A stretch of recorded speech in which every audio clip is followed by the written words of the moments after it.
ভারত পাকিস্তান সংঘাতের কারণে এক সপ্তাহের জন্য স্থগিত করা হলো চলতি আইপিএল। শুক্রবার বিসিসিআইয়ের এক জরুরি সভায় নেওয়া হয় এই সিদ্ধান্ত। ভারত সরকারের পরামর্শে নেওয়া হলো এমন পদক্ষেপ। এদিকে বিদেশি ক্রিকেটারদের আপত্তিতে পিএসএল এর বাকি ৮ ম্যাচ ইউনাইটেড আরব আমিরাতে সরিয়ে নিয়েছে পাকিস্তান ক্রিকেট বোর্ড। পাকিস্তান ভারত সংঘাত কিংবা উত্তেজনাকর পরিস্থিতিতে আতঙ্কে দুই দেশের সর্বসাধারণ। এই সংঘাত কবে নাগাদ সুরাহা হবে জানে না কেউই, তবে এর প্রভাবটা বেশ ভালোভাবেই পড়েছে ক্রীড়াঙ্গনে। বিশেষ করে পাকিস্তান সুপার লিগ আর ইন্ডিয়ান প্রিমিয়ার লিগে এসেছে বড় ধাক্কা।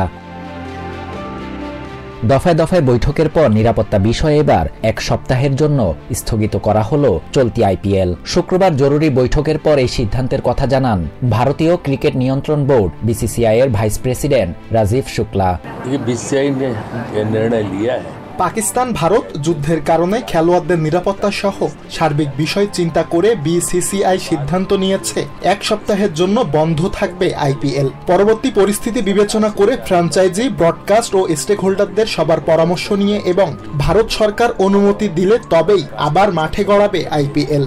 नए शेड्यूल की घोषणा की जाएगी। চলমান এই সংঘাতের জেরে বৃহস্পতিবার আইপিএলে স্থগিত হয় ধর্মশালায় দিল্লি পাঞ্জাবের ম্যাচ। ব্ল্যাকআউট হয়ে যাওয়ায় দ্রুতই মাঠ ছাড়তে বলা হয় দর্শকদেরও। এখানেই শেষ নয়, দুই দলের ক্রিকেটার, কোচিং স্টাফ, সম্প্রচার কর্মী সহ সংশ্লিষ্টদের নিরাপদে সরিয়ে আনা নিয়েও দেখা দেয় বিপত্তি।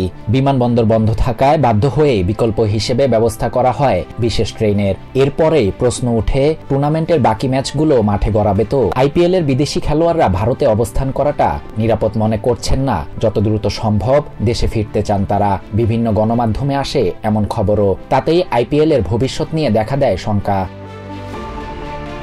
এদিকে পাকিস্তান ভারত যুদ্ধের প্রভাবে ইতোমধ্যেই পিএসএল এর বাকি ৮ ম্যাচ সরিয়ে নেওয়া হয়েছে ইউনাইটেড আরব আমিরাতে। বৃহস্পতিবার রাওয়ালপিন্ডি স্টেডিয়াম এলাকায় ড্রোন হামলা স্থগিত করা হয় পিএসএল ম্যাচ। দ্রুত জরুরি বৈঠক ডাকে পাকিস্তান ক্রিকেট বোর্ড। বিদেশি ক্রিকেটারদের আপত্তিতে রাতে সিদ্ধান্ত আসে টুর্নামেন্টের বাকি অংশ স্থানান্তরের। শিগগিরই জানিয়ে দেওয়া হবে নতুন সূচি।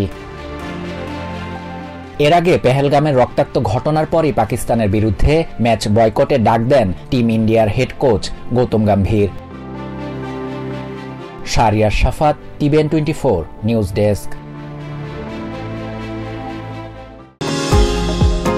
নিউ ইয়র্ক থেকে সম্প্রচারিত টিভিএন 24 টেলিভিশন বিশ্বজুড়ে বাঙালির কণ্ঠস্বর।